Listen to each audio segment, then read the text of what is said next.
Brother Farhan, I think we should start. 61 participants. Inshallah, more can join. So, Bismillah ar-Rahman ar-Rahim. Wassalatu wassalam ala nabiyyina Muhammad wa ala alihi wa sahbihi. Assalamu alaikum wa rahmatullah wa barakatuh. It is indeed a great pleasure to welcome you to AAOIFI's public hearing on the exposure draft of its governance standard, the institutional framework for the implementation of ethics.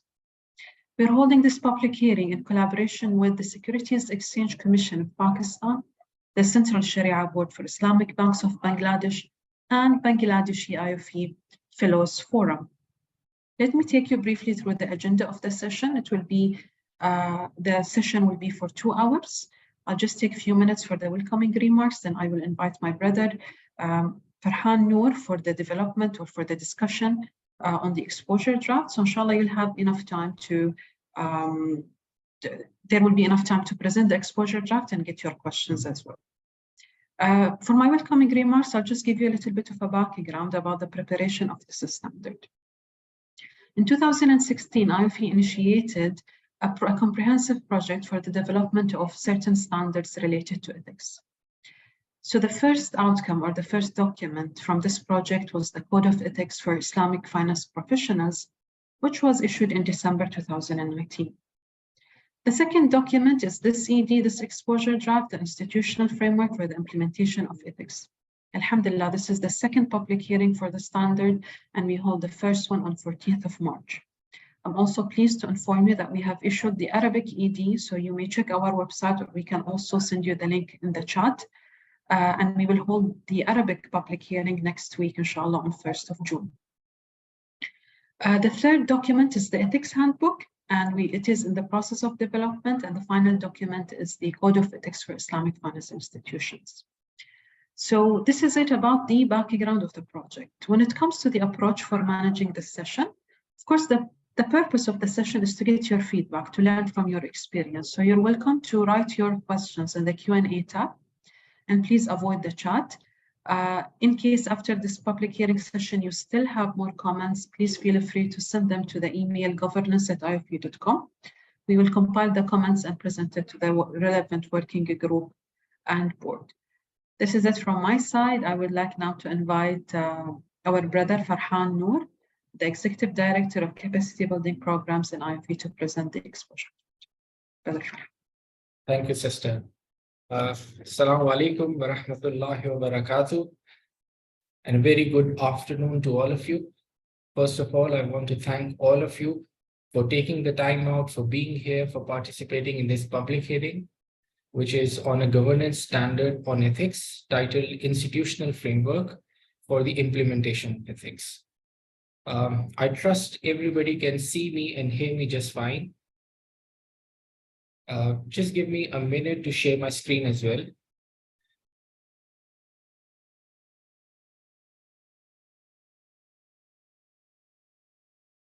So can anybody confirm that they can see my screen?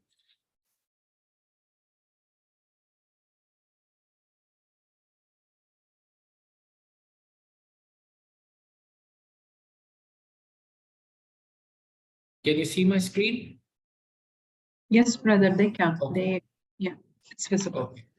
Okay. So to begin with,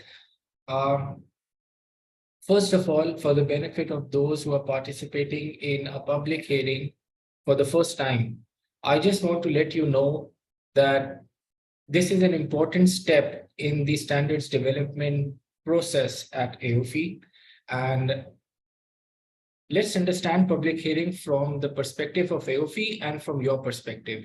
So from my perspective, my job here is to explain to you, to elaborate and to expound upon the requirements and provisions of this standard. My job is to help you understand what we have written and why we have written the way it has been written on the given topic. So as to give you the context as well as the content of what we want to do with the given topic, okay, which is ethics, the implementation of ethics. This is my job today. Your job today is to help us understand how we can improve this exposure draft, because this is just an exposure draft, not the final standard. So the whole purpose of having this public hearing is so that we can invite your comments, your views, your feedbacks, your opinions, your suggestions on how we can best improve the quality of this standard. So for example, if you believe that, a certain point should be covered, but it hasn't been covered by AAOIFI, you let us know. If you believe that a point has been covered, but it has not been covered in an adequate or appropriate manner, or it has been covered in a way which give rise to or give birth to multiple contradictory meanings, then you identify that point, that specific point for us and let us know. If you feel that we have maybe not, if you feel that we haven't said something in a proper way, or maybe we haven't used the correct word to express our meanings and intentions, then you also identify that issue for us. Similarly, and I would go as far as to invite you to identify any grammatical mistakes or typographical errors or any other shortcomings of that nature, so that we can improve the quality of this standard. What we are going to do today is we are going to collate all the feedback that we are going to receive from you, and we are going to take it to the working group. They are going to deliberate and discuss amongst them how best to incorporate your comments. And then that final version will be taken to the Governance and Ethics Board, where they'll make the final call, the final decision on whether to incorporate certain points or how best to incorporate those points that you have shared with us. So all in all, the whole purpose of this public hearing is for you to criticize this standard, okay? And it has to be constructive criticism, obviously. We want you to help us identify the mistakes that we have done. So if you hold yourself back from giving your comments and feedback on this standard, then the purpose of this meeting has completely failed. So please do not hold yourself back. We are open-minded people. We are going to receive your comments in the best and most positive light. And we are going to, respond to it in a positive manner as well. So like Ms. Zara told you and informed you that you're supposed to write your comments in the question and answer box. Otherwise, you can also raise your hand and I'll give you an opportunity to make your point verbally as well. Having said that, I also want to make another point that this standard is actually one of the shortest standards issued by AAOIFI. So on your screen, maybe you can see that this is like 115 slides, but in reality, if you look at the standard, actually, I believe that a copy of the exposure draft has already been shared with you. And you have gone through the standard, you have identified the points, you've made your notes, and hopefully in this meeting, you're going to share your notes with me. Otherwise, if you haven't done so, in a discussion itself, you can make notes and share those notes with me. But as I was saying, the length of the standard is pretty short. It's actually 3 pages long. That's it. The core part or the operative part of the standard is actually 3 pages long, not more than that. What makes it a beefier document is the appendix. In the appendix, we have given much more details. We have gone into the nitty-gritties of the matter, and we have given you something to basically a model of what we are talking about on how best to implement the institutional framework. So with that introduction and preface, let me start with the discussion. What I'll be doing is I'm going to read specific parts of the standard, which I believe are to be very important. And if you have any comment on it, please just let me know, okay? So starting with the preface, I skip this slide. Okay, in the preface, basically we are stating that the big question, the multi-billion-dollar question that we are trying to address through this standard is this, as follows. How can you institutionalize ethics in an Islamic financial institution? Okay, so this is the big question which this standard is trying to address. How can you institutionalize ethics and the function of ethics at an Islamic financial institution? So we have the code of ethics. All Islamic financial institutions in the world, they have their respective codes of ethics. And there are some codes of ethics and conduct issued by the regulatory and supervisory authorities as well.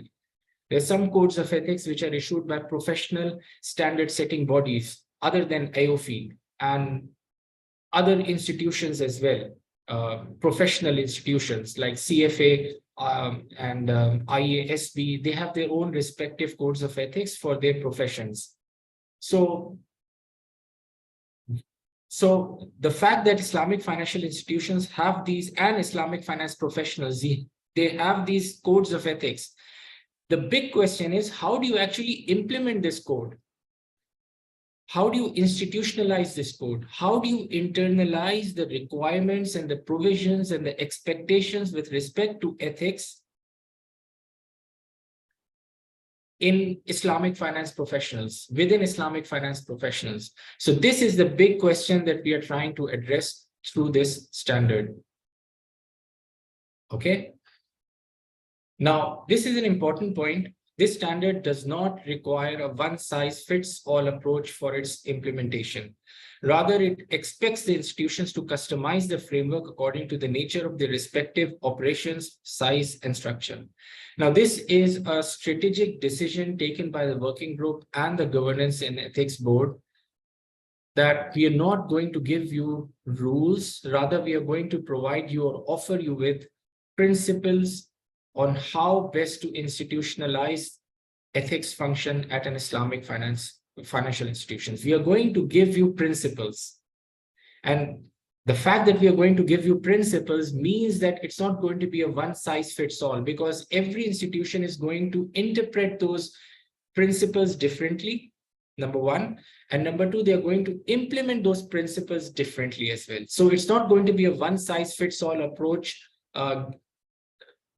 which we have subscribed to for the institutionalization of ethics function in an Islamic financial institution. And this will be subject to the nature of the respective operation, size, and structure of the institution. Okay, so now this is an important point. Again, it re-emphasizes the fact that this standard requires institutions to develop and implement a framework for the implementation of ethics by incorporating the principles and components mentioned in the standard. So let me tell you how we have structured this standard. We have part A, part B. Yeah, we have part A and part B. So part A is the principles, I think 6 or 7 principles, and part B comprises of the components, the minimum components that your institutional framework must have. And I think these are, again, I think 6 or 7 components that we're talking about. And then in the appendix, we have given a model institutional framework, which any Islamic financial institution can either adopt on as-is basis, or they can adapt this model, customizing it to their respective needs and requirements based on the size of their operations, the nature of their operations, and the complexity of their operations. Okay, so this is what the standard requires. The standard requires that Islamic financial institutions must develop and must implement a framework for the implementation of ethics. Now, why exactly have we issued this standard? And there are a number of good reasons for issuing this standard. Number one, we want to remind the directors and the top management that this is actually their responsibility. This is their mandate. They are expected and required to institutionalize ethical conduct. Typically, ethics is one of the most neglected topics in the world of Islamic finance. Everybody talks about it, but nobody does anything about it.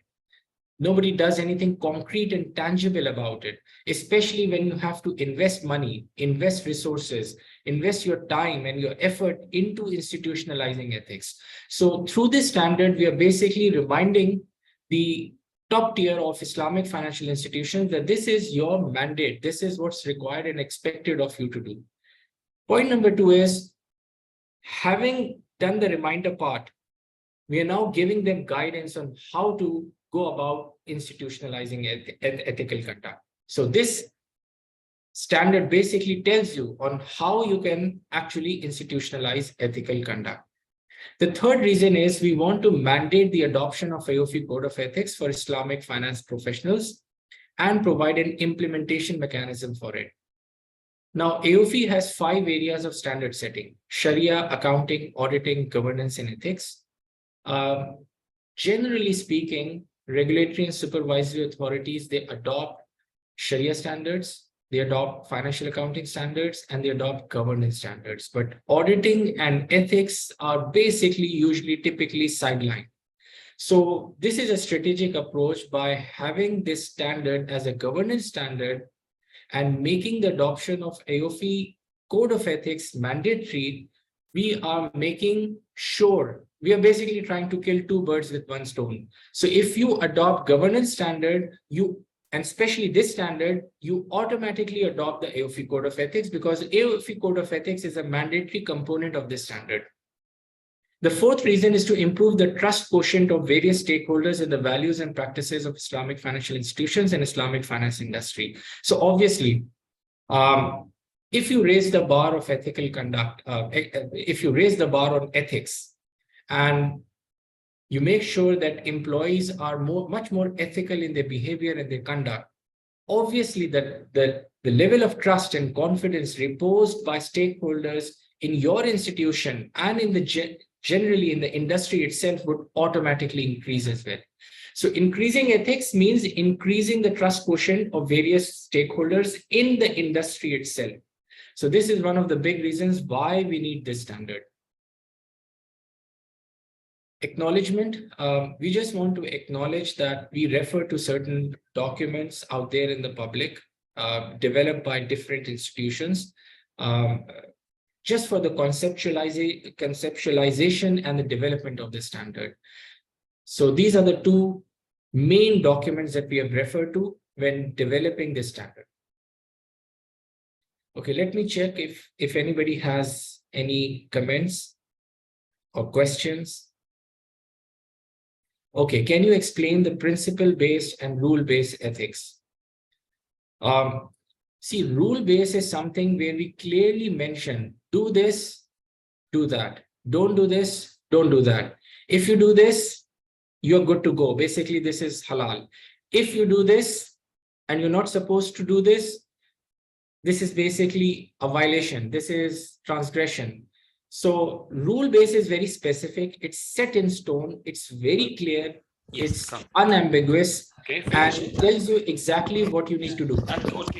With the principle-based approach, you basically give the other person broad guidelines or a vision or a broad understanding of what needs to be done.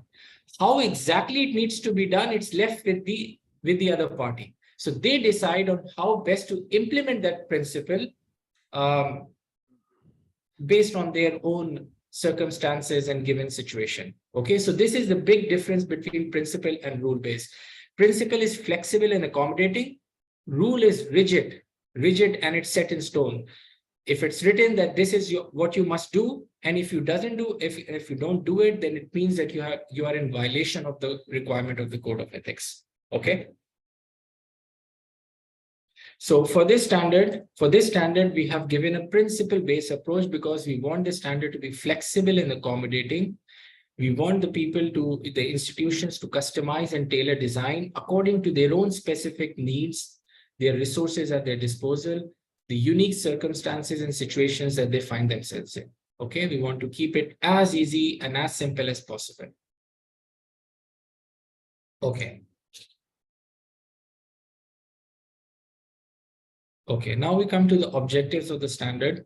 Number 1, we want to institutionalize ethical conduct. We want to fulfill fiduciary responsibilities towards stakeholders. We want to promote an ethical culture within the institution to foster ethical conduct. We want to reduce the likelihood of systematic ethics violations and detect and respond to any such violation in a timely and effective manner. Now, these are self-explanatory objectives of the standard. We also want to safeguard the Islamic finance industry and its market players from potential reputational risk resulting from systemic ethics failures. Now, obviously, if you feel that there's an objective of the standard which we are missing, which we have missed out, then please let us know. I have a question on the previous slide. Okay.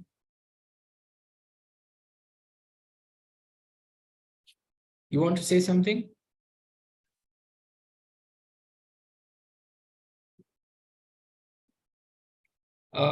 Maybe you can type your question in the question and answer tab. Okay, I'll be looking at it from periodic basis, so I'll answer when you post your question. Moving on, the scope of the standard. Now, this standard shall apply to Islamic financial institutions, including Islamic social finance institutions such as Waqf, Zakah, Qard-based microfinance institutions. Again, pretty much self-explanatory. The point here we want to emphasize is that this standard is not only applicable on Islamic financial institutions, but also on Islamic social finance institutions. And this standard mandates the adoption of the relevant AAOIFI Code of Ethics, as I've already explained to you. Definitions, I'm going a bit quick because these are preliminary stuff, very easy to understand. When we go into the core content, then I'll spend some more time discussing the requirements and provisions with you in relevant detail, inshallah. So some key definitions. The definition for institutional framework for the implementation of ethics. Now, it refers to the governance and control mechanisms developed or implemented by an institution to integrate ethics into the routine functions and behaviors of its internal stakeholders as they carry out their respective responsibilities. So in other words, what do you mean by institutional framework? Institutional framework means that we want to identify the checks and balances, the controls, the systems, and the entire infrastructure which is required to implement ethics and to integrate ethics into the routine functions, the departmental functions, as well as the behaviors of internal stakeholders, so that they can carry out their respective responsibilities in an ethical manner. So we want to institutionalize ethics. Okay, so this is how we have defined institutional framework for the implementation of ethics. Internal stakeholders, a very important keyword which has been used in the standard multiple times over. What do we mean by and refer when we talk about internal stakeholders? Now, these include not only the board of directors, the Sharia supervisory board, the senior management, but also the chief executive officer, the senior management and the staff of the respective institution. And if you are outsourcing any of the business function to third parties, then the third parties will also be viewed as internal stakeholders. So for example, if you have this call center function, business function, and you outsource this function to a third party, then that third party will also be subject to the requirements and provisions of this governance standard. So this is how we have defined internal stakeholders. And this includes pretty much everybody who are related to a part of the Islamic financial institution. Okay. Please please do not hesitate to, post your questions, raise your hands. Let's have a discussion. Rather than a one-way communication, let's have some discussion. If you want to add a point someplace, please do let me know, okay? Part A. Now, these are the 6 or 7 principles of the institutional framework. The first principle is that you must express commitment to ethics at all levels. You must express and demonstrate your commitment to ethics at all levels. It has to be public commitment. It has to be private commitment. Okay. The defining objective of this principle is to create or strengthen self-accountability, peer pressure, and social pressure for the internal stakeholders, and then to ensure that those expectations are met. Now, think of it this way. Why do we have this principle? Because this principle is pretty much, self-explanatory to an extent, that every Islamic financial institution is going to be committed to ethics. Who is going to say that we're not committed to ethics? Everybody by default, if it's a Sharia compliant company, and even if it's not a Sharia compliant company, they're still committed to the concept of ethics. But what we are asking here is that you need to basically express this commitment and demonstrate this commitment. Okay. So when we go and talk about the nitty-gritties of this principle in appendix, I'll tell you what exactly the Islamic financial institutions are expected to do, or what we expect them to do or require them to do when they want to fulfill or they want to uphold this principle. Okay. Right now, we're just mentioning the principle, which is number one, commitment to ethics at all levels. Number two, formalization of ethics requirements and expectations. And this is very important. We need to clearly establish what is mandatory and what is encouraged or recommended or optional for an institution and its internal stakeholders. So if you don't have clarity of what's actually required of me and expected of me in terms of ethics, then it's hard to imagine how you can institutionalize ethics. So one of the big principles of the institutional framework is that you clearly define and formalize what's expected and what's required of you in terms of ethics. Number three, sustained allocation of resources, human and financial, for ethics. Now, this is where I was talking about. This is what I was talking about, the walk the talk. Yeah, this is what they say, walk the talk. Are you walking the talk? Or whatever they say. The idea is simple. I mean, everybody, talk is cheap. Everybody has words and it just comes out naturally from our mouth. We say we are committed to ethics. We want to, do everything for the sake of Ummah.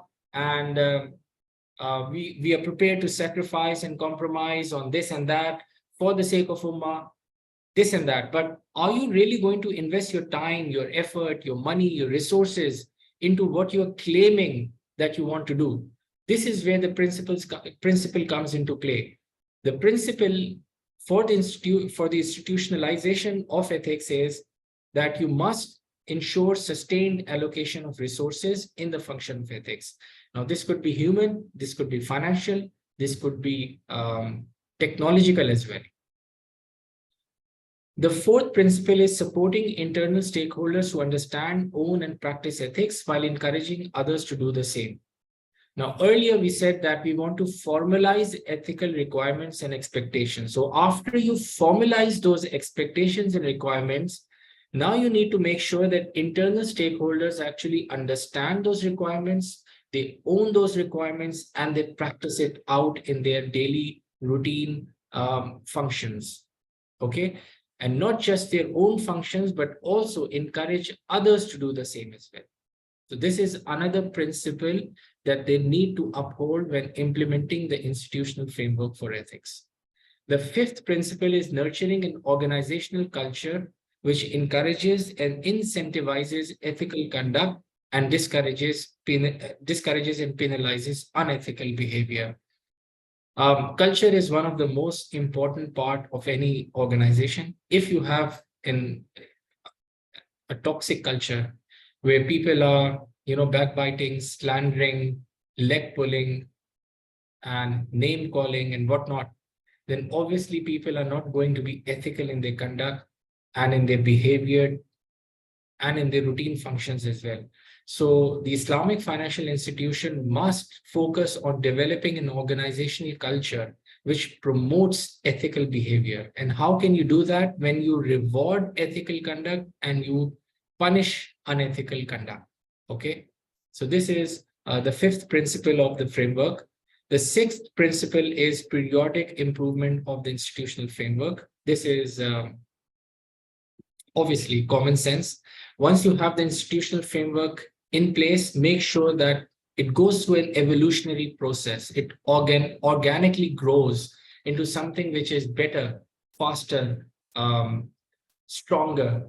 So you're continually improving the quality of the institutional framework so that it has the impact that is desired from it.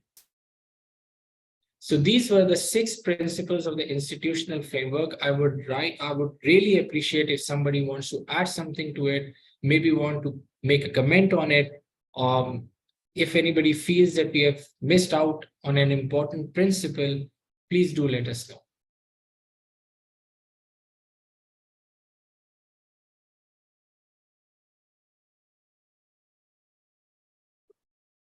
The presentation is basically based on the exposure draft, which is already shared with you well in advance. It's also available, a copy of it is available on our website as well as PDF version. So the question is, if an institution has a code of ethics that incorporates these principles, will it be considered compliant?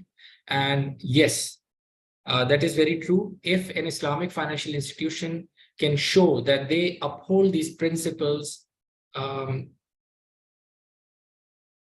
then they're good to go, basically. But having said that, we also have part B to discuss. And in part B, we have given a list of minimum components that must comprise or consist of or constitute the institutional framework. Okay, so whatever institutional framework you have, it must uphold these 6 principles, and I think 7 components as well. Okay, then we can say that the institution has institutionalized the ethics function in their respective organization. Okay.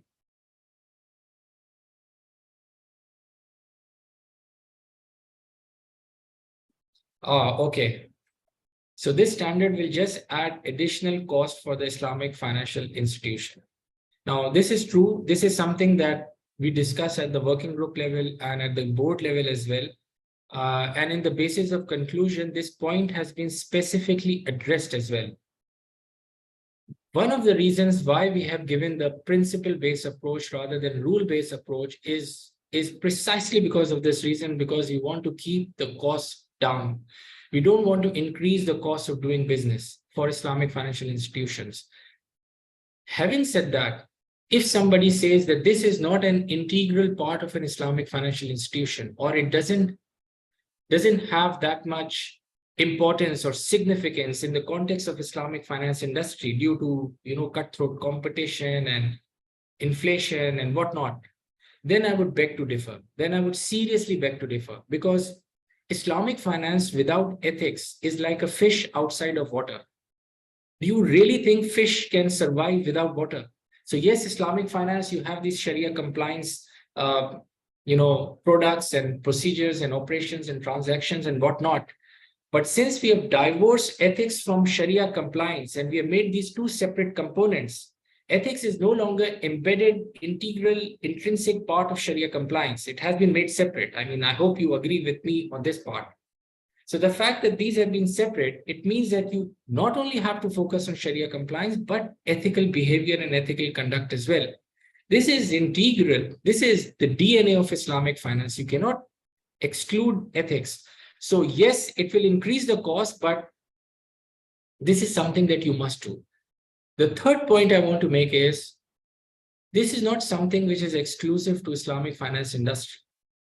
Look at any conventional banking institution, any conventional institution for that matter, from any industry, they all have their respective codes of ethics, and they also have their respective institutional frameworks. Now, whether those institutional frameworks are in working condition or not, that's a separate discussion altogether. But the fact that they have institutional framework for the implementation of ethics means that this is something that Islamic finance should do by default. Okay.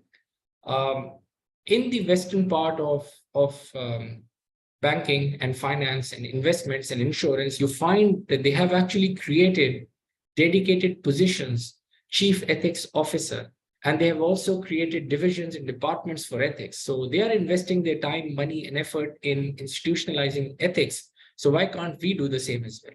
Okay, so there is absolutely no excuse whatsoever to say that this is something that we cannot do because it will increase the cost of doing business. But thank you for the question. Okay, you have another question. You cannot legislate for people to be ethical. It has to come from within. Now, the motivation can come from within, primarily speaking. For the most part, motivation has to come from within. But yes, you can legislate. I don't know how you define the term legislate, but yes, you can define that this is the accepted ethical norm, behavior, conduct, and this is how we are going to, operate as an Islamic financial institution, if anybody violates these ethical values, then they are going to be penalized. They are going to be punished for it. And if they are going to subscribe to these values and uphold and implement and promote, then we are going to reward them. Now, this is the prerogative of Islamic financial institution, and they can definitely do this. And not only definitely do this, they must do this. Okay, mashallah. You're saying there is absolutely no value out of this standard. Please explain how. Because come to think of it, if you have an institution which has institutionalized ethics as a function and internalized ethics, the values in Islamic finance professionals, then obviously, I mean, it's a natural byproduct and outcome, a result of this situation, that the Islamic financial institution would be much more caring and receptive and flexible and accommodating and merciful to their customers, whether they're institutional or individual. They're going to go out of their skin to support the needs and requirements of their customers. They are going to build products which are going to fulfill genuine needs and requirements of the industry. They are going to avoid controversial products. They are going to enhance the reputation of the industry, and so on and so forth.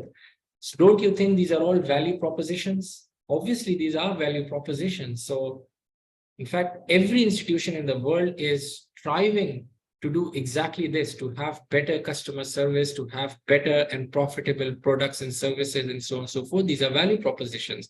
Now, if you make this ethical, not just legally compliant, Sharia compliant, but also ethically compliant, then this is like the cherry on the top. So I would beg to differ with you.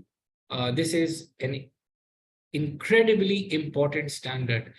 This is one of the lines of defenses against the reputational risk, the threat to reputational risk to Islamic banking as a whole. If you don't have ethics, if you're not going to invest in ethics, if you're not going to take ethics seriously, then we can kiss Islamic finance goodbye. I mean, it's not going to work out in the long run. Any other questions? Okay, so we move on to part B of the standard, which are the components of the institutional framework. Again, I think 1, 2, 3, 4, 5, 6, and 7. Yes, there are 7 components of the institutional framework. The first component of the institutional framework, you must have a code of ethics. Okay, you cannot be an Islamic financial institution without an official code of ethics. And if you are going to adopt this code for yourself, if you're going to adopt this standard for yourself, then invariably you are adopting the relevant AAOIFI code of ethics as well. Okay, we have issued an AAOIFI code of ethics for Islamic finance professionals. You must adopt this code of ethics for yourself. Okay. Number 2, this is the second component of the institutional framework. You must have a board ethics committee. So you need to have an ethics committee at the board level, the board of directors level.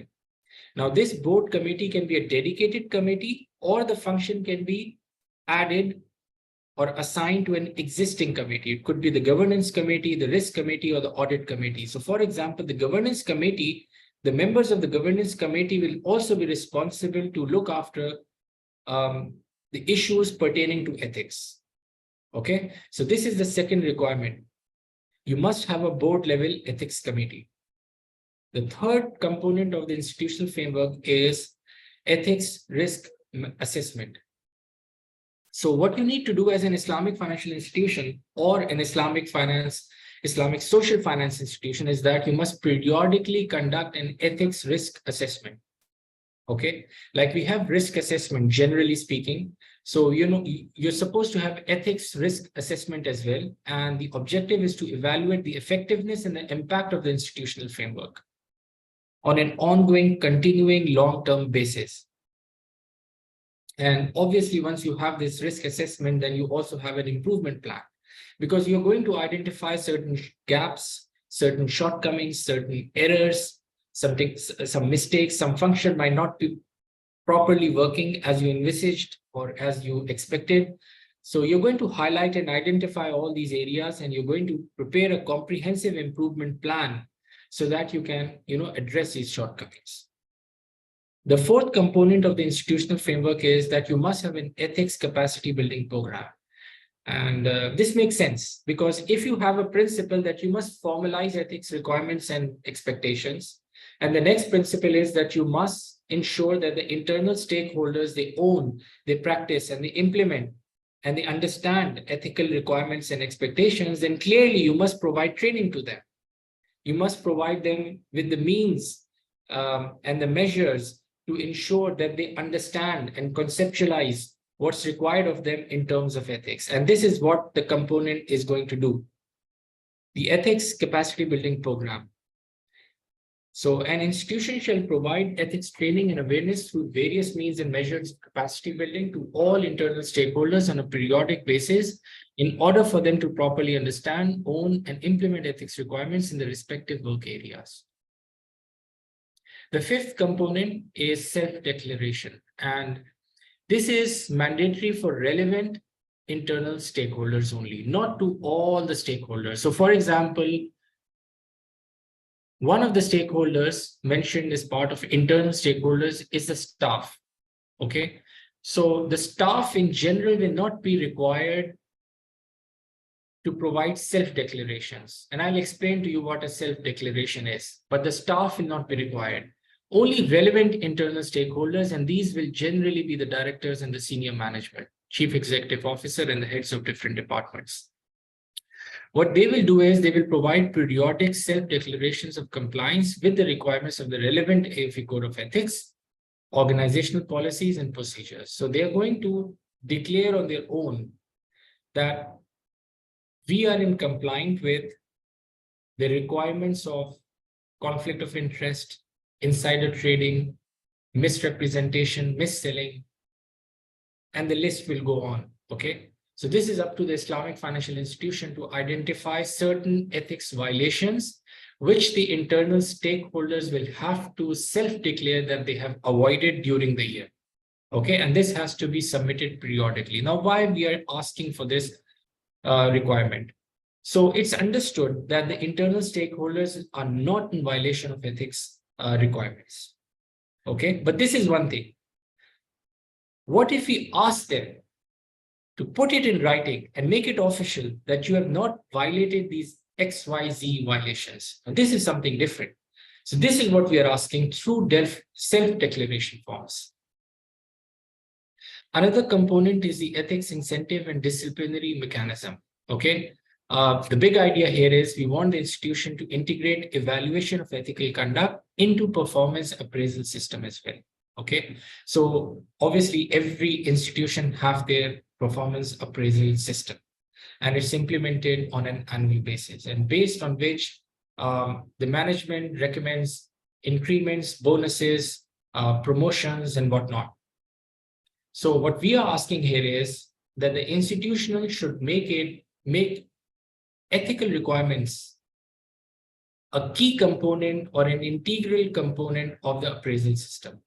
So the employee must also be evaluated on how good he was in terms of fulfilling ethical requirements and expectations. Okay, so if he fulfilled the ethical requirements, he was ethical in its conduct and behavior, then he should be given appropriate reward for it. And if he was found in violation of ethical values, then he should be penalized for it. So a disciplinary mechanism should be in place to ensure that you are able to deal with those responsible for ethics violations based on the severity of the violation. Okay, so this is yet another component of the institutional framework.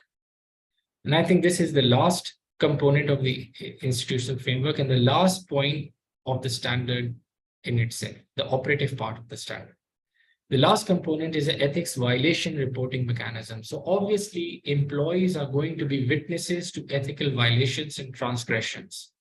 Now, if you have a culture in place where you encourage employees to report such violations to ethics committees or to other relevant authorities, then this is something which is good. and we should be appreciated. But if you have a culture where if somebody escalates a matter, escalates a violation, and then he receives backlash, he's targeted, and he's penalized for this. Now, this is obviously a characteristic of a toxic culture.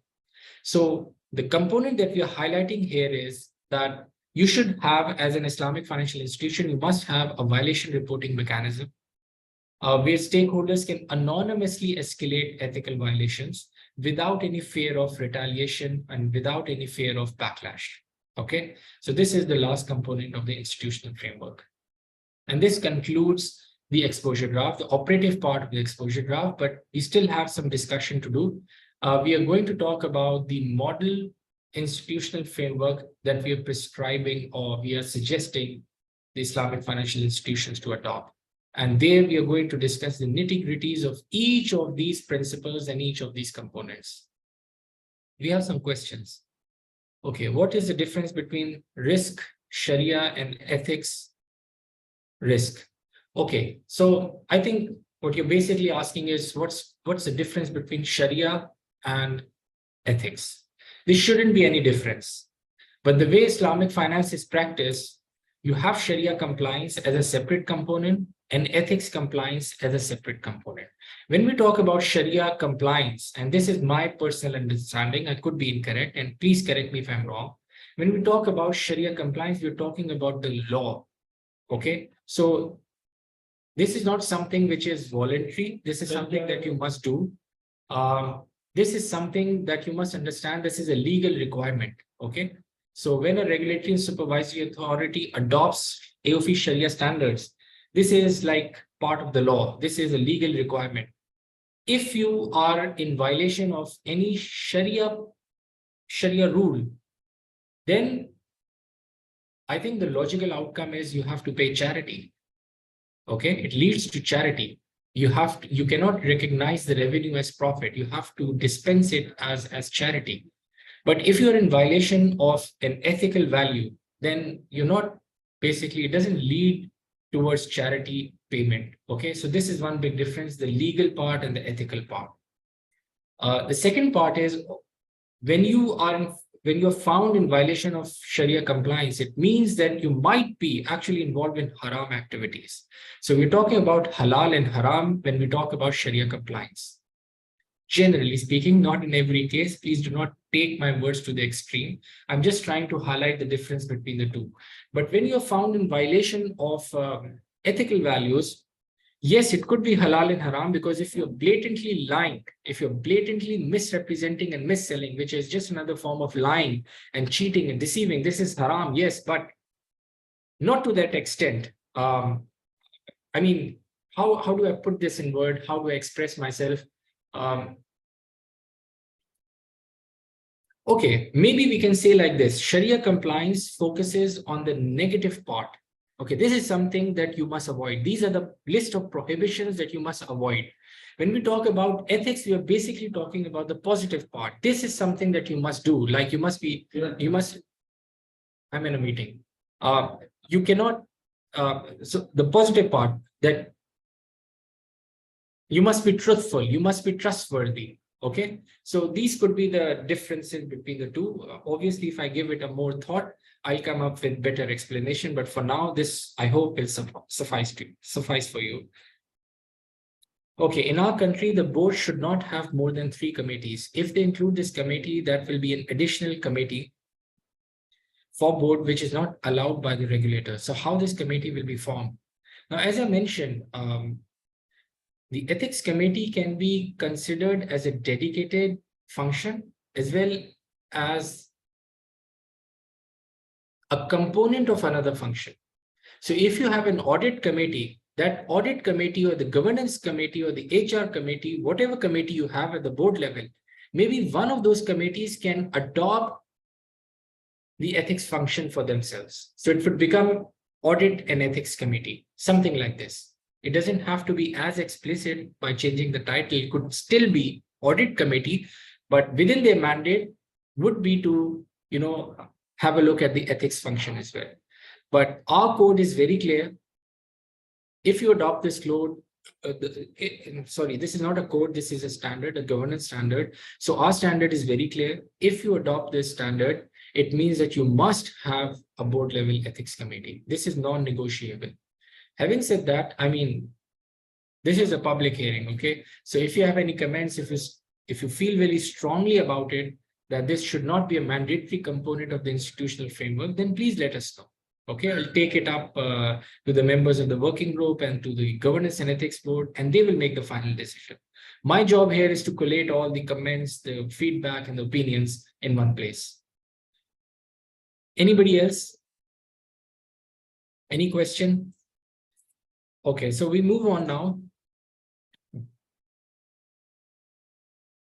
Okay, just last point. An institution shall consider how best to uphold and advance the principles mentioned in paragraph 5, as well as to develop and implement the components referred to in paragraph 6 based on the nature of its operation, size, and structure. And this is something that which I've explained to you several times already, and this is just for re-emphasis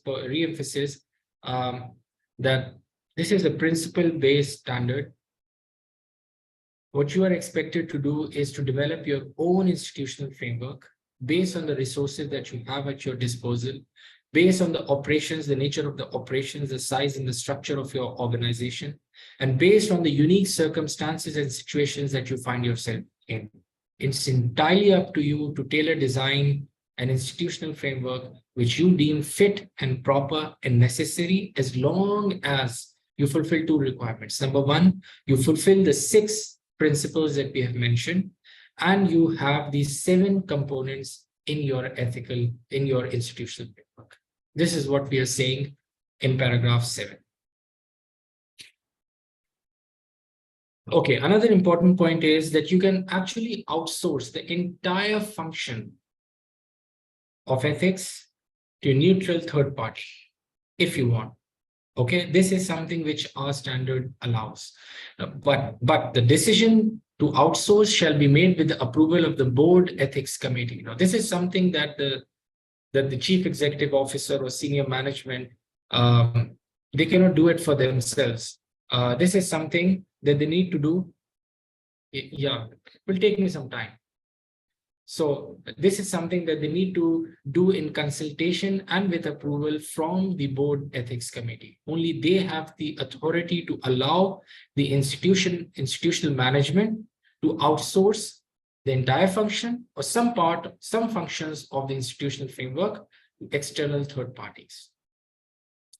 You can only outsource the function after you conduct due diligence on the risk posed by third parties. This is very important because, for example, if you have the whistleblowing function outsourced to a third party, this means that the employees are escalating ethics violations which are happening in the institution to a third party. So they come to know about some ethical violations taking place in Islamic financial institution.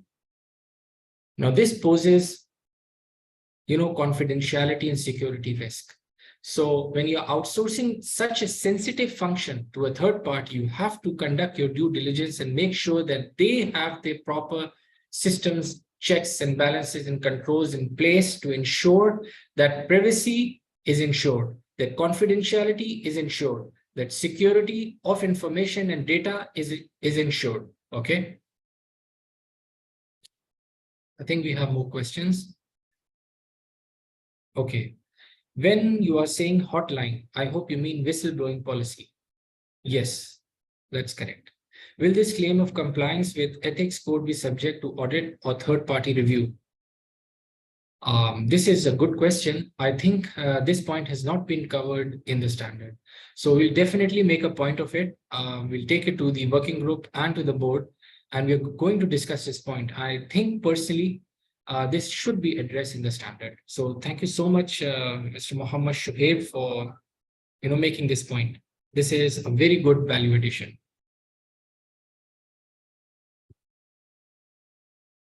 Appendix B, the description of a model institutional framework for the implementation of ethics. Now, I know I'm repeating myself time and again, but let me, allow me to repeat myself for yet another time.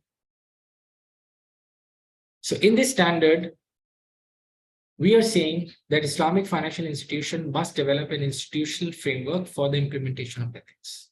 Okay.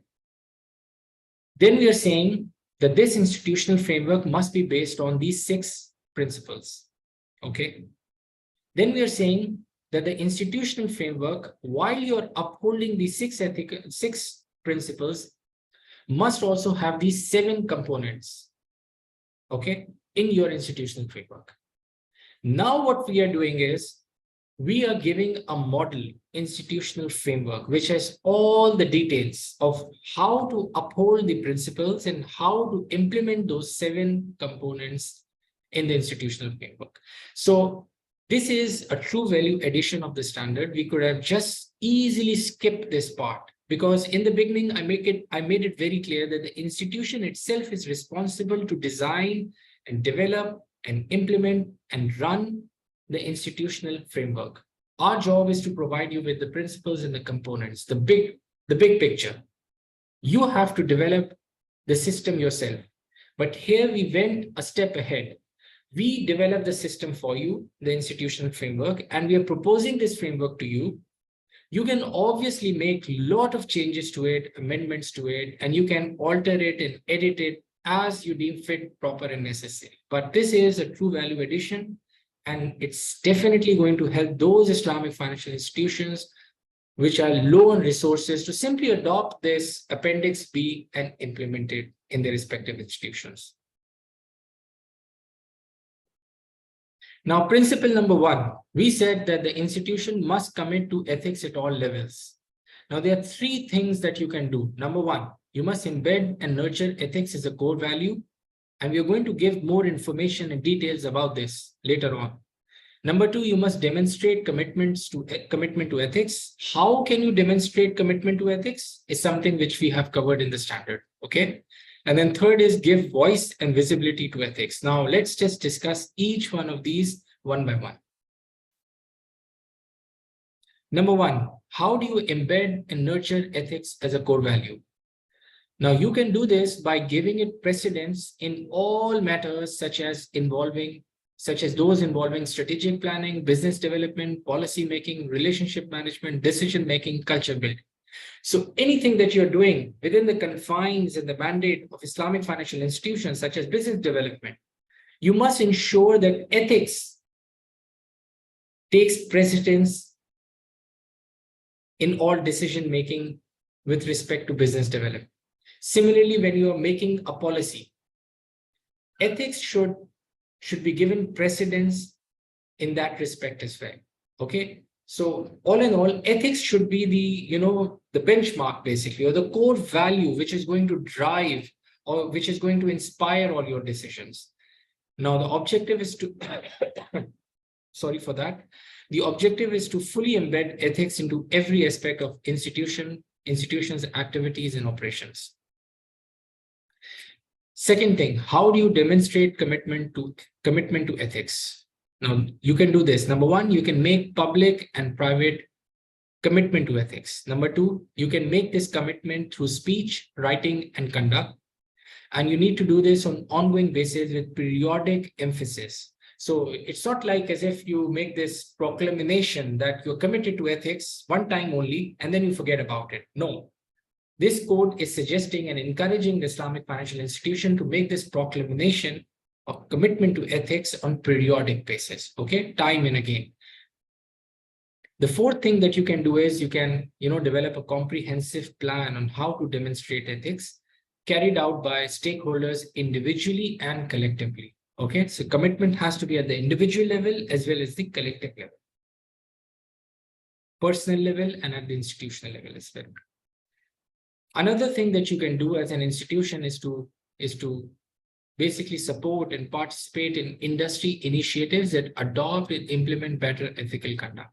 So for example, AAOIFI is developing the 3rd standard on ethics, which is the handbook. In this handbook, we are going to develop real world and hypothetical case studies of ethical dilemmas and ethical difficulties so that we help the user of the code, the AAOIFI Code of Ethics, to understand that when they find themselves in given situations of ethical difficulty and dilemma, how best you respond to those ethical difficulties and dilemmas.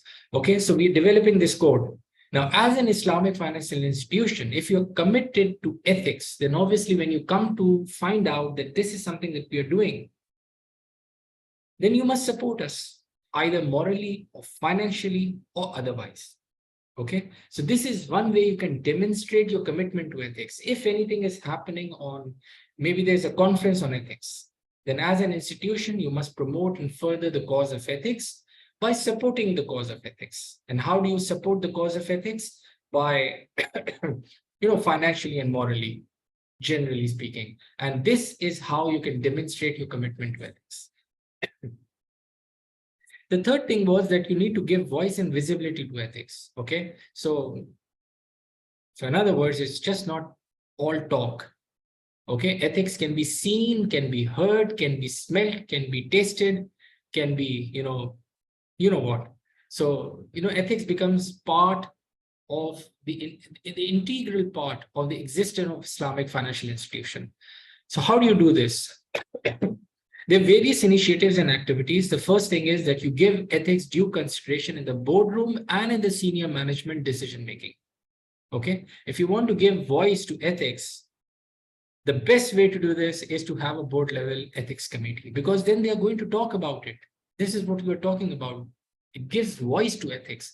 When you have 3 dedicated people talking on ethics, you're giving voice and you're empowering the concept of ethics to take root in Islamic financial institution.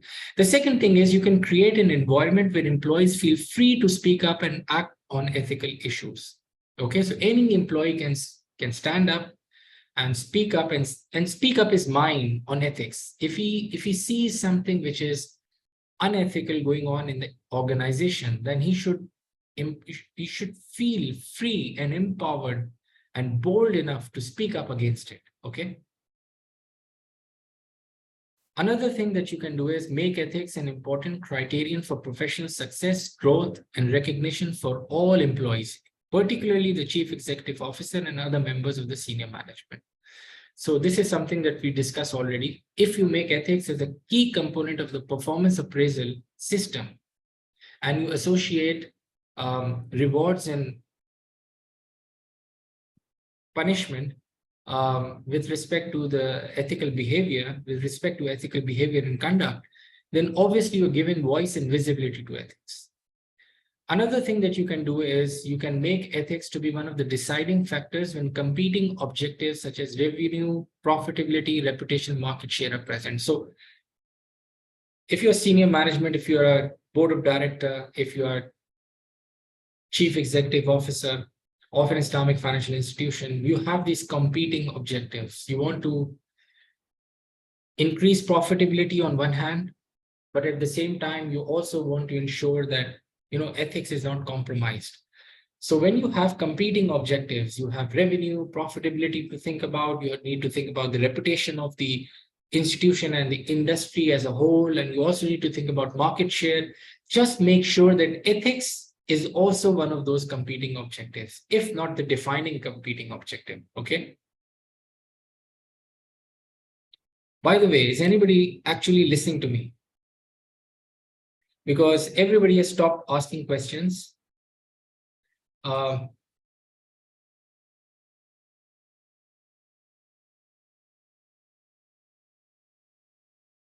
Okay, Abdul Rob has confirmed that he's actually listening to me. Jazakallah khair. Thank you so much. Sister Zara. Yes, Brother Farhan. So as you can read for yourself, some of the participants are saying they want to talk. So they want to unmute their mic and they want to speak up their mind rather than type in their points. So is that possible? Of course. We have 2 raised hands, Misbahullah Fattah and Rashida Ainapur. So let me allow Misbahullah to talk. Brother, you are allowed to talk.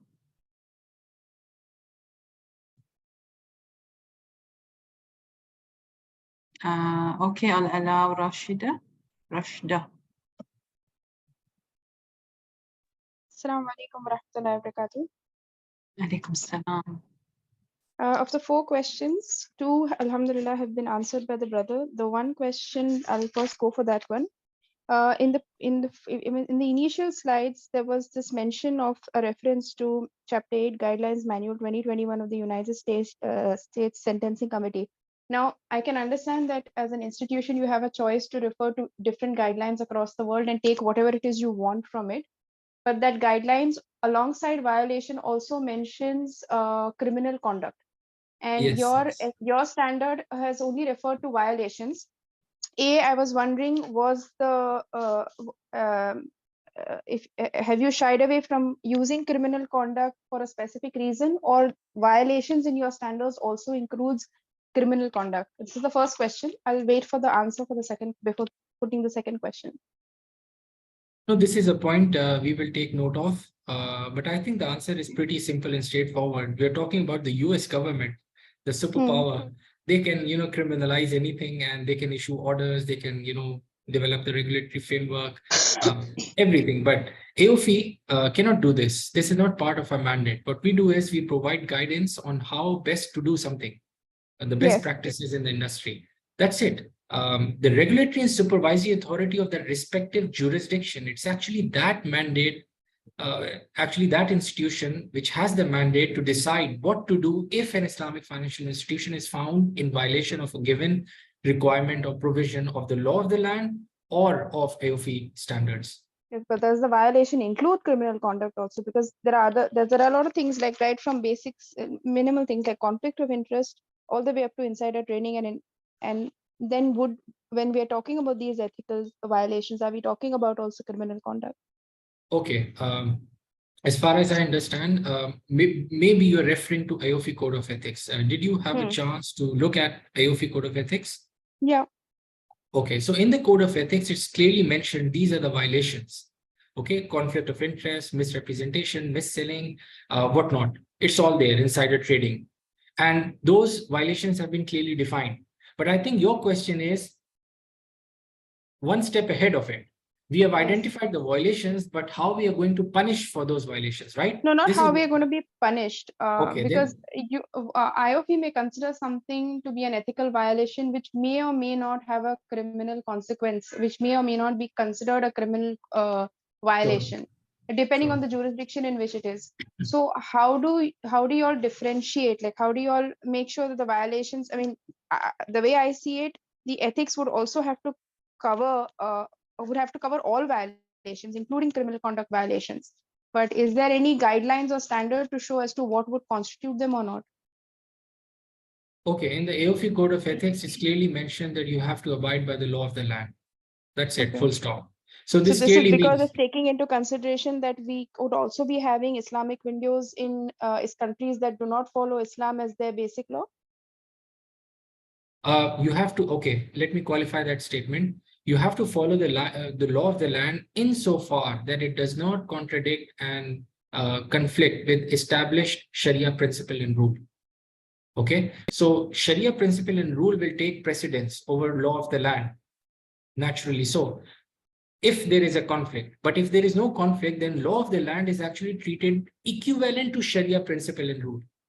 I hope you have this understanding that the law of the land is actually the Sharia itself, as long as it doesn't contradict and conflict with the Sharia principles and rules. So when we say in the Code of Ethics that you must abide by and uphold the law of the land, then the whole law of the land of the respective jurisdiction will come into play, as long as it doesn't conflict with. In addition to that, we also provide you with a list of ethical values and violations which you must avoid, values which you must uphold, and violations which you must avoid. Now, some of these ethical violations may not necessarily be criminal, what do you say? Criminal violations. What do you say? Criminal conduct violations. Criminal conduct, yes. It might not be criminal conduct, but it definitely would be unethical. That's why it's mentioned as, for example, extravagance, backbiting, slandering. These are not criminal conduct per se. I mean, I've yet to see that slandering and backbiting has been, considered as criminal conduct, because it comes into free speech, and then you can basically speak your heart out against anything you want, more or less speaking. Yeah, in most countries. So these are not criminal conduct, but it's definitely unethical. And it's covered in AOIFI Code of Ethics. So you have the law of the land as well as ethical values. Okay. I hope this solves it does. answers your question. It Yeah. gives clarity. Can I ask the second Sure, one? sure. So the thing about the whistleblowers, when you for the members of IOFI, are you also making it a mandate that you provide a contact as far as IOFI is concerned? Is so that you will also be a part of the entire process of somebody having to reach out. No way, no way. This is not our mandate at all.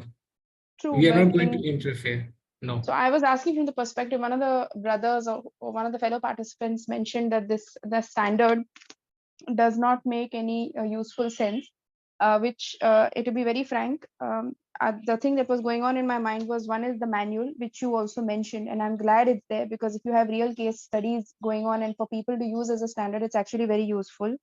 But if IOFI is a part and it has members who are supposed to abide by certain ethics and standards as part of this membership, how then what is their role in ensuring that the institutes are actually taking these ethical values into consideration if they are not going to be able to have any access to cases or issues in terms of whistleblowers? Because I doubt the members will themselves come forward with any such violations. Actually, you'll agree with me that every institution has their own mandates. True. AOIFI is a standard setting body. We develop standards for the global Islamic finance industry in 5 areas. This is it. The regulatory and supervisory authority of the respective jurisdiction, it is their mandate, very clear-cut mandate, to have these kind of things that you're talking about, that if an Islamic financial institution is found wanting in areas of ethics, they're found in violation of ethics, then it's their responsibility, legal responsibility, to do something about it. If we are going to do what the regulatory and supervisory authorities are supposed to do, then we are basically infringing, we are transgressing our boundaries, infringing their areas and transgressing our boundaries, basically.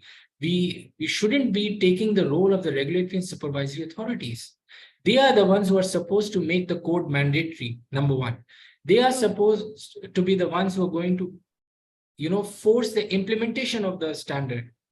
They are the ones who are supposed to monitor the implementation progress and the quality of the implementation. They are the ones who are supposed to respond to any ethical violations, breaches, transgressions, and whatnot. They are the ones, the central banks, the Securities and Exchange Commission, it's their responsibility.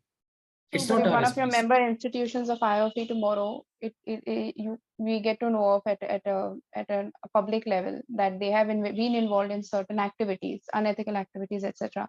Does that not affect IOFI per se as a body that has been guiding institutions to live up to ethical standards? Like, isn't there any, isn't it something that is a requirement to be a member of IOFI? The eligibility criteria for becoming a member of AOIFI is a separate discussion altogether. But Nothing let me to do with ethics. No, but let me make this point. I think this will make it much more clearer. You have IASB, right, which issues IFRS standards.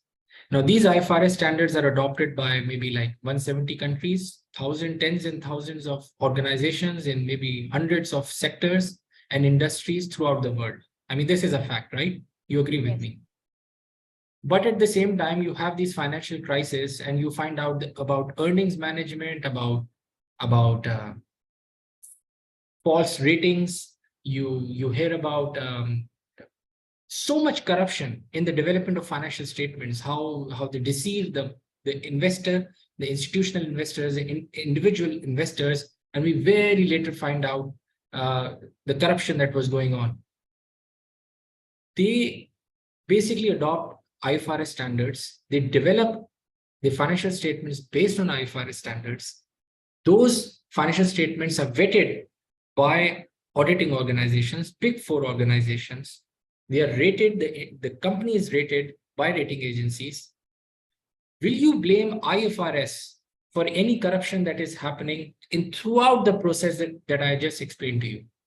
Obviously No, not. I was looking at it from a blame perspective. No, even the responsibility perspective. It's not ISB's responsibility. Their responsibility is to give you the standard that this is how you're going to account for leasing, for example. Whether you do it or not, this is the mandate of the regulatory and supervisory authority. This is what the big four are paid to find out, to identify the corruption that is going on. The rating agencies are supposed to find out what exactly is the financial situation of the organization. If they are not doing their jobs, how can we make it part of ISB's or AOFI's mandate that they should take the lead? I mean, anyway, we have taken note of your point. I think the team But will in take it. terms of the workshops, in terms of the ethics risk assessment and the capacity building program that you suggest, would you all be a part of the member institutions that guide? No. The capacity building will be conducted by the respective institution themselves. Now, what they can do is they can hire AOFI to conduct ethics training for them. Okay. And this is something that we have discussed already, that the ethics function partially or fully can be outsourced to third parties. But this is not something that we are supposed to do. We are not supposed to build institutional framework for institutions. They are going to do it for themselves. But if one of the functions, especially the capacity building function, not all the other functions like hotline function and violation escalation mechanism, performance appraisal system, integrating ethics to perform, these are the functions which AOFI has absolutely no role to play. For capacity building, because we have a dedicated capacity building department at AOFI, the fact that we have developed the standard, we have conceptualized the idea of ethics and made it concrete and tangible, given the guidance to the industry. So we can help the industry understand it better, implement it better. This is something that we can do. Other than that, absolutely not. We are not going to be part of any other area. Okay. Okay. The last one, you mentioned third parties also being viewed as internal stakeholders. I couldn't understand how this is going to happen. Like how would they be able to push through the whole ethics framework with third parties? Not the entire framework, but some of the requirements of the framework can be assigned to third parties. So,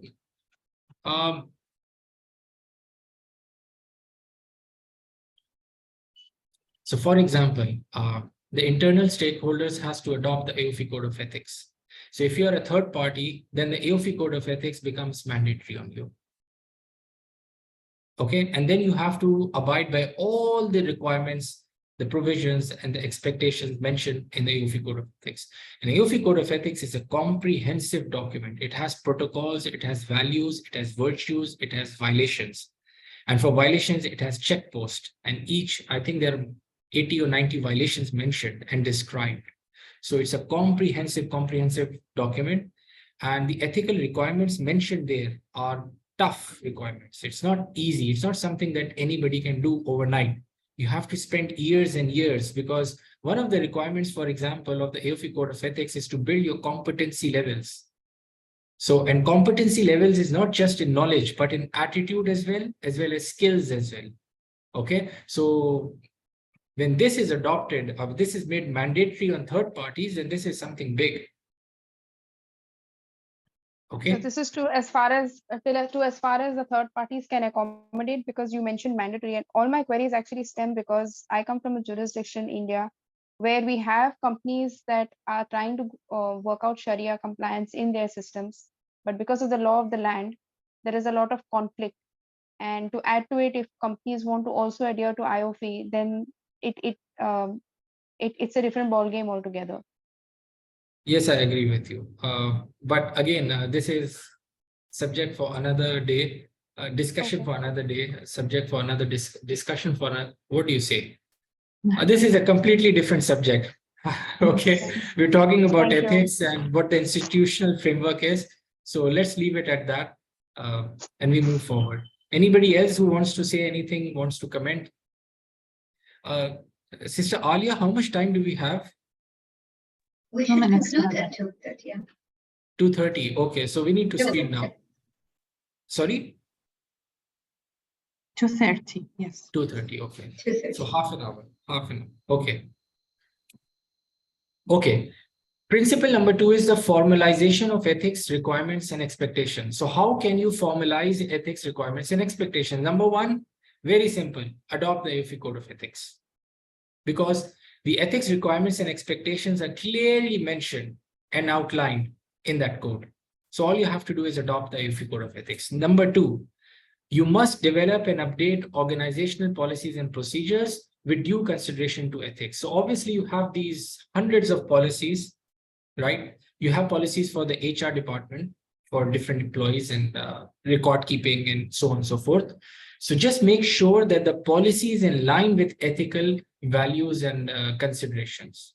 Okay, you cannot have policies which have unethical provisions in it. So you have to revise it accordingly.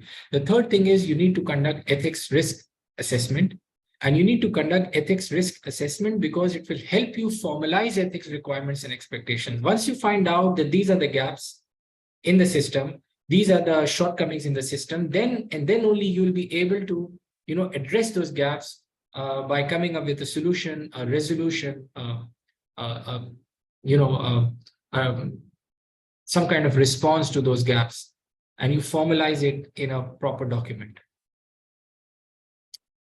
So when we talk about adoption of the code of ethics, you can adopt the code, but you can also, provide supplementary implementation guidelines to it by yourself. So institution can supplement the AAOIFI Code of Ethics with implementation guidelines of their own. Okay, you need to make sure that all the internal stakeholders have access to AAOIFI Code of Ethics in their preferred language. So this happens in multicultural organizations where you have multiple nationalities represented. They have their different mother tongues or preferred languages. Some speak English, some prefer Arabic, some prefer Russian, some prefer different languages. So it's important for the institution to translate the AAOIFI Code of Ethics in all these different languages. So it becomes much more accessible. Now, another big point that we are making here is that you adopt the AAOIFI Code of Ethics and it's somewhere in somebody's system. Now, this is not accessible. You need to make it accessible. How can you make it accessible? One of the ways you can do is you can translate it to different languages. Secondly, you can make it available through different electronic and non-electronic platforms. So you can have a printout and share it with all the internal stakeholders for the reading as well. Okay. When we talk about developing and updating organizational policies, the idea here is you want to prevent, detect, and mitigate risk or threats to the requirements of ethical conduct, and you want to promote ethical conduct at all levels in all functions. Now, you're going to conduct risk assessment to identify gaps or deficiencies in areas such as strategy and operations, which will have an impact on ethical conduct and its overall culture. Okay, so this is something that we have discussed already. It needs to be done on periodic basis.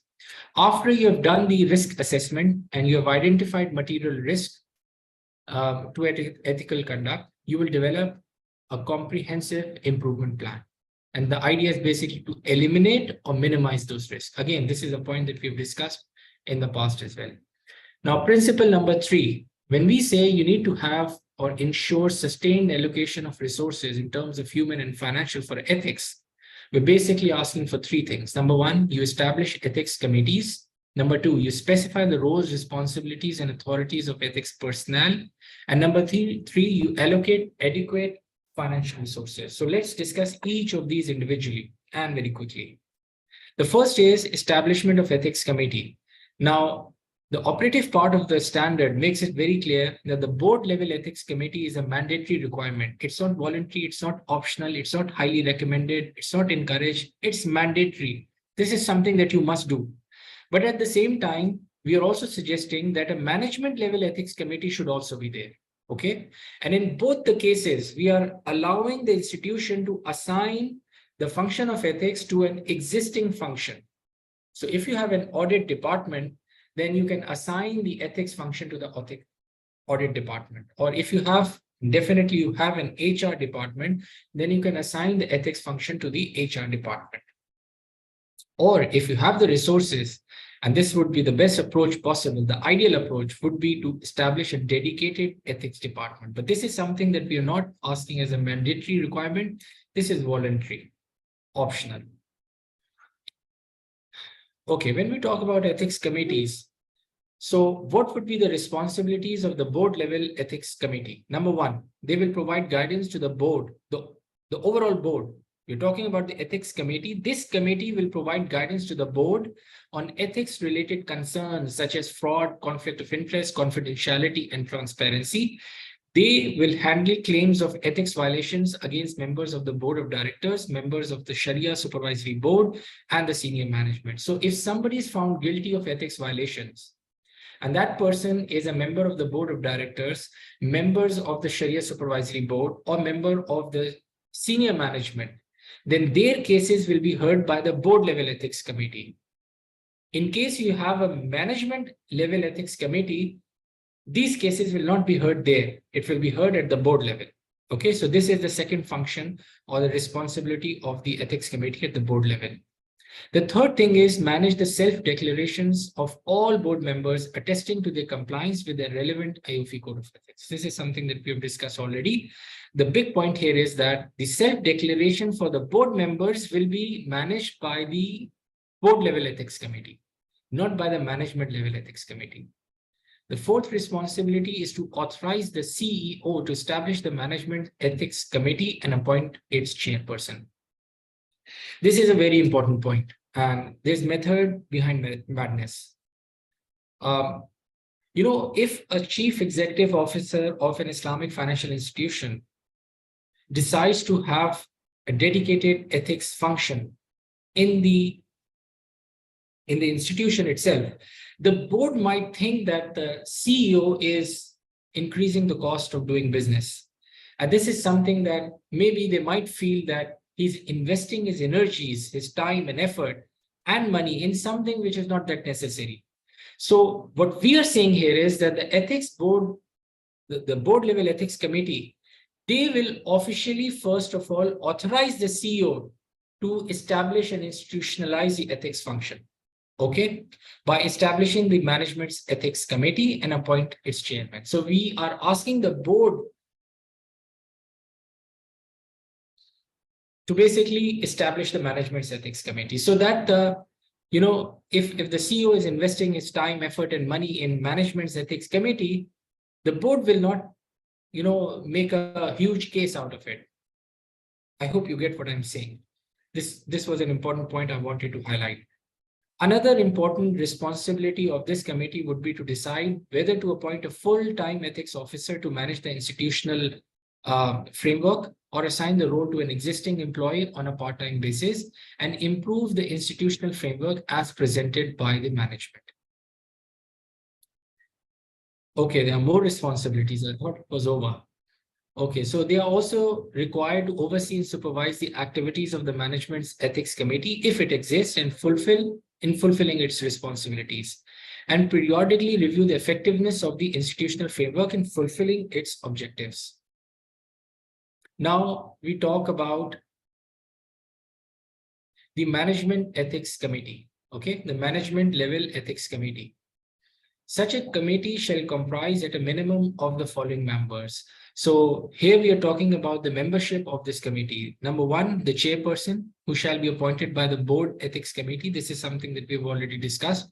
The board level ethics committee, they will appoint the chairperson of the management ethics committee. And it's quite possible that they assign this function to the CEO, or maybe they will assign this function to CFO, or maybe to a third person altogether. I mean, somebody completely different, the head of HR maybe.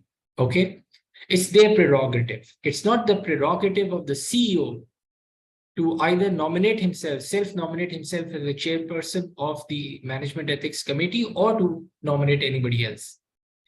Number two, management members of the senior management, such as the heads of finance, human resources, Sharia compliance and operations, ethics officer, who shall serve as the committee's secretary, and employees from the middle management. Now, what would be the responsibilities of the management level ethics committee? Number one, they are the one who are going to develop and implement the institutional framework. As I mentioned, it will be based on the principles and the components mentioned in paragraph 5 and 6.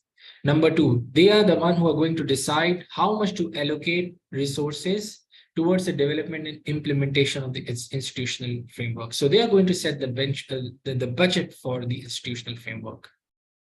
The third is they are going to investigate allegations of ethics violations against internal stakeholders. Okay. Now, for example, if a staff member is found in violation of an ethics value and is reported and his conduct is reported, then that case will go to the management level ethics committee. They will have the authority to conduct investigations, render judgments, and penalize those who violate ethical standards. Okay. Another responsibility would be the management of self-declaration forms of internal stakeholders attesting to their compliance with the relevant AAOIFI Code of Ethics and other applicable organizational policies and procedures. And this committee is going to conduct the ethics risk assessment and recommend strategies to mitigate the identified risk of threats to ethics. Another responsibility would be to liaise with the human resources, the training or communications department for the conduct of ethics training and other capacity building initiatives and activities, and also to give recognition to middle and lower management employees for the ethical conduct. So if a person from middle and lower management employees is recognized as ethical, then the management level ethics committee is going to recognize that individual in whatever shape, size, form, color they want. Another responsibility of this committee would be to produce and publish an ethics report as a section of the institution's annual report detailing the extent to which the requirements of this standard have been implemented. An institution should, where possible, include at least one female professional in its ethics committees at the board and the management level. So why are we saying this? Is this because of gender equality and female empowerment and these kind of things? Not really. The reason why we want at least one female professional in the ethics committee is because there are going to be some sensitive gender-related issues, female issues, and we want those issues to be handled by a female rather than a male. So that's why we're suggesting, where possible, that the institution should at least have one female professional in the ethics committee at the board level and at the management level. So such sensitive gender-specific issues can be handled by that respective person.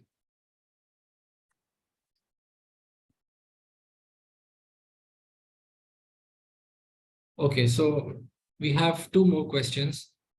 What's the mechanism available with AAOIFI to do policing if a whistleblower informs AAOIFI that an institution is claiming compliance but not following ethics standard and code? Sister Alia, we should definitely make a note of this point. Right now, in the standard, there's absolutely no provision whatsoever addressing this issue. There's no mechanism whatsoever. And come to think of it, as far as I understand AAOIFI, again, this is not our mandate. If somebody, and we actually receive such kind of information from different stakeholders or member institutions, where some individuals, they inform us in their personal capacities that their institution are involved in such unethical or illegal activities. But those are, informal, unofficial conversations between two friends. It's not something which is formal. We have never received any formal complaint against an institution and asking us or requesting us to intervene and arbitrate or participate in the whole process. This is something that we are definitely not going to be part of. Again, this is for the simple reason this is not our mandate. Our legal mandate does not allow to become a party to such situations. You have another question on Windows. So maybe you want to, you want to speak. So you want us to unmute your mic, please let us know.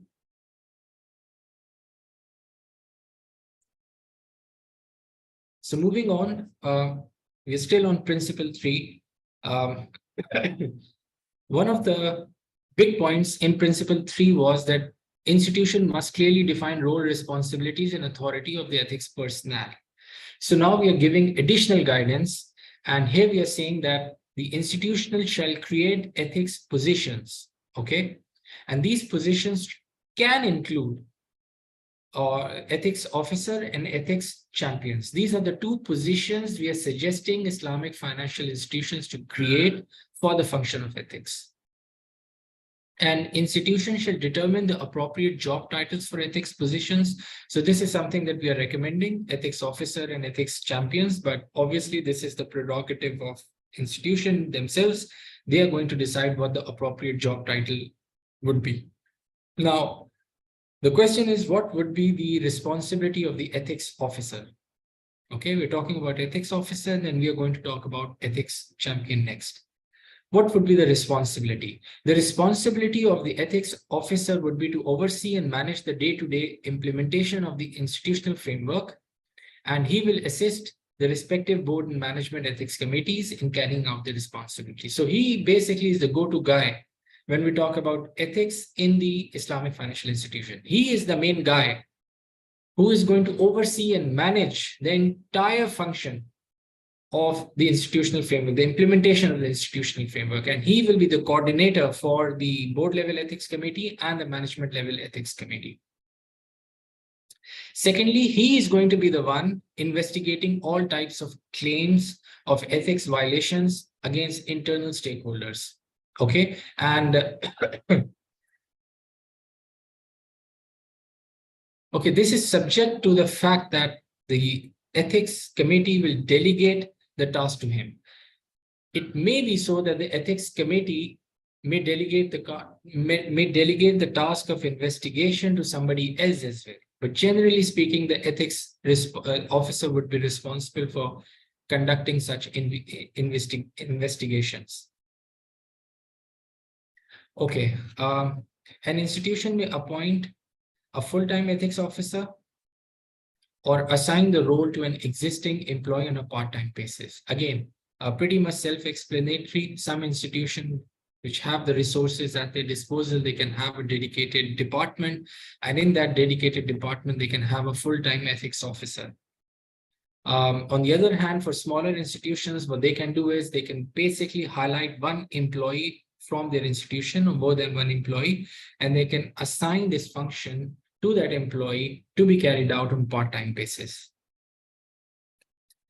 An institution shall have ethics champions. So what would be the authority and responsibility of ethics champions? Number one, we are going to engage with other employees on matters involving ethics with the objective to extend support and guidance in an informal manner and raising ethics awareness within their respective business functions. So there has to be one person or two persons or few persons in the organizations who are active in promoting the cause of ethics in their respective institutions. So they are the ones who are, reminding everybody about the importance and significance of ethics and what the violation entails, how to identify certain violations. So they're helping the employees to understand, own, and implement ethics in their individual respective personal capacities. They are the ones who are creating awareness and making sure that ethics become the center stage in all activities. So we are not suggesting to have dedicated full-time ethics champions. We are suggesting that existing employees who have exhibited exceptional ethical behavior and conduct over a period of years or a period of time, we identify such persons and we reward them by empowering them with this title, ethics champions, and give them the authority and the responsibility to carry out these responsibilities, which I just mentioned. Yes, the institution has to allocate adequate financial resources for the development and implementation of the institutional framework. So they have to, spend money to get the job done. This is something which is very important, and we have discussed this in detail, that the future of Islamic finance is in how good we are in compliance with Sharia principles and rules, and how good we are upholding the ethical values to the best of our abilities. The moment we compromise on either of these two, and in addition to this, the law of the land and the regulatory framework as well, if we compromise on any of these three factors, then there is no hope and future of Islamic finance. So this is something that Islamic financial institutions must understand. They must put in money, their resources in the institutionalization of Islamic ethics. Principle number 4, when we say that the institutions must support internal stakeholders to understand, own, and practice ethics, how can they act? How can they go about doing this? So there are 3 things they can do. Number 1, they can conduct ethics training. Number 2, they can raise ethics consciousness and awareness levels. Number 3, they can require periodic self-declarations from relevant internal stakeholders. So ethics training is pretty self-explanatory. You have this AAOIFI Code of Ethics. You need to teach the AAOIFI Code of Ethics to your employees. And how do you do that? You have trainings, you have workshops.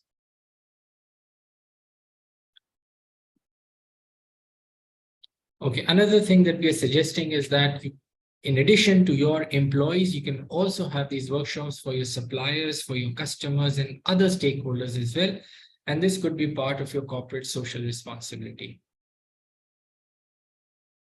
Okay, when we say that the institution must raise the levels of ethics, consciousness, and awareness, how can you exactly go about doing it? So an institution shall alert its internal stakeholders on relevant policy revisions, send reminders on various ethical requirements and expectations, and inspire them to pursue ihsan. This can be achieved through different communication channels, including emails, newsletters, circulars, special events, and audiovisual content. Such systematic, targeted, and ongoing interventions are intended to raise the ethical consciousness and awareness of internal stakeholders. And this is so simple to understand. If every 6 months, for example, you're reminded of the importance and significance of being honest, okay? Every 6 months you're giving this reminder. Would you be inclined and encouraged and motivated towards being a truthful person? Obviously, yes. Compared to a person who has never read about the importance of honesty, who has never heard or never been, inspired by others to be honest in their conduct and behavior. So obviously, if you have these 2 persons, one of whom is going to be periodically reminded about the importance of being honest, and the other who has never been reminded of and doesn't care about it. So obviously, the person who will be reminded, the chances and the probability of him being ethical in his conduct and honest in his conduct would be much higher. So this is what we are saying. You need to have systematic, targeted, ongoing interventions. Third thing that we require from the institution is periodic self-declarations. This is something that we've discussed multiple times. Principle number 5. We have just 5 or 6 minutes to go, and just one more principle to cover as well. So principle number 5 is nurturing an organizational culture which encourages ethical conduct and discourages unethical conduct. How can you do this? 2 things. You need to have ethics, incentive and disciplinary mechanism system in place, and ethics violation reporting mechanism, means and mechanism in place. So when we talk about ethics, incentive and disciplinary mechanism, we are saying that you need to integrate evaluation of ethical conduct into the performance appraisal system. Okay, this point we have discussed already. Second thing is we need to recognize and reward internal stakeholders who have repeatedly demonstrated exemplary ethical conduct. One of the way is obviously you can recognize, you can award them with a title, ethics champion, for the respective Islamic financial institution. Another way is to increase their salary, give them increments, salary increments, bonuses, promote them in their ranks and positions in Islamic financial institutions. These are the different ways of rewarding internal stakeholders who repeatedly demonstrate exemplary ethical conduct. When we talk about ethics, incentive, and disciplinary mechanism, the institution must have a zero tolerance policy. Okay, if somebody violates an ethics requirement, now irrespective whether that person is a star performer raking in millions of dollars for Islamic financial institutions, it just doesn't matter.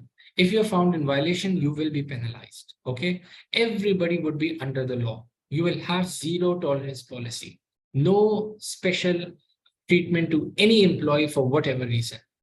Okay,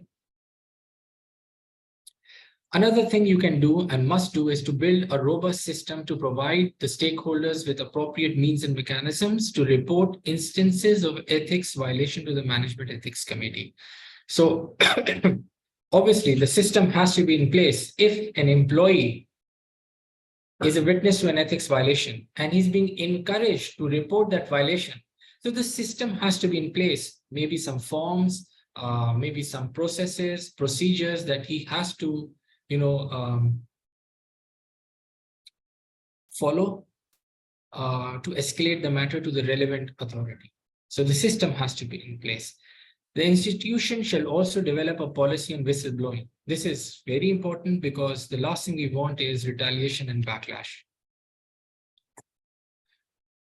Now, institutional shall respond to all reported ethics violation in the following manner. So this is how they're going to respond to reported ethics violations. If the reported ethics violation is against a member of the board of directors, then it will be addressed by the board levels committee. Okay. Otherwise, the matter will be addressed by the management level ethics committee.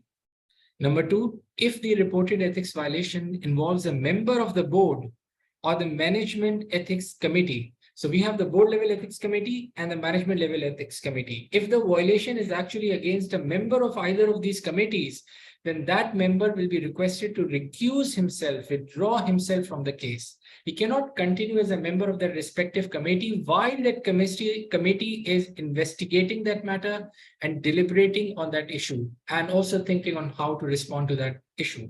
Okay, so that person has to recuse himself. If he's found guilty, then he has to resign from the committee with absolutely no chance whatsoever to regain that position in future. The last principle of the institutional framework for the implementation of ethics is the periodic improvement of the institutional framework. So the institutional has to carry out comprehensive review of the institutional framework, and they have to publish an annual ethics report. These are the two things that they are required to do. So the first thing about the comprehensive review, when you are carrying out this comprehensive review, the institution has to ensure strict confidentiality during the review process. And this is very important because some sensitive information and data but definitely come to surface. So you have to ensure confidentiality. Second thing is that you need to prepare a review report, which is going to identify all the shortcomings and the gaps in the institutional framework and your plan, your improvement plan on how to address those shortcomings in the institutional framework. And this report will be submitted to the board level ethics committee for their response. The annual ethics report, this will be part of the annual report, just as a section. All they have to do is just mention the extent to which the requirements of this standard have been fulfilled. And not just this standard, but also the AAOIFI code of ethics. That's it. The basis of conclusion I've already given you while discussing the standard. So this is all from my side. What we have done is we have successfully discussed the key requirements and provisions of the governance standard titled Institutional Framework for Implementation of Ethics. We have taken note of some of the points that you have shared with us. If you have more points, as Sister Zara already communicated to you, you can also email us in writing. You can send us a WhatsApp message as well. If you have my number, you can send me a WhatsApp message. Our job is to collate everything that we receive from the industry and take it to the working group. Okay, we don't filter anything. So whatever you say, we make a record of it, collate it, and we send it to the working group. It's their job and it's their mandate to decide on how best to incorporate those comments in the respective standard. Thank you so much for listening to me, for bearing with me for 2 hours or more than 2 hours. I highly appreciate your time. I hope I haven't bored you to death. This standard is an interesting and very significant standard.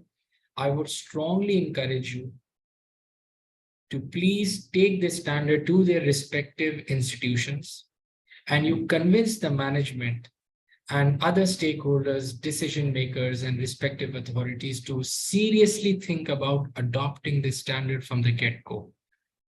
This standard is still in its finalization stages, but inshallah, by the year end, we will have the final standard ready for adoption by the industry.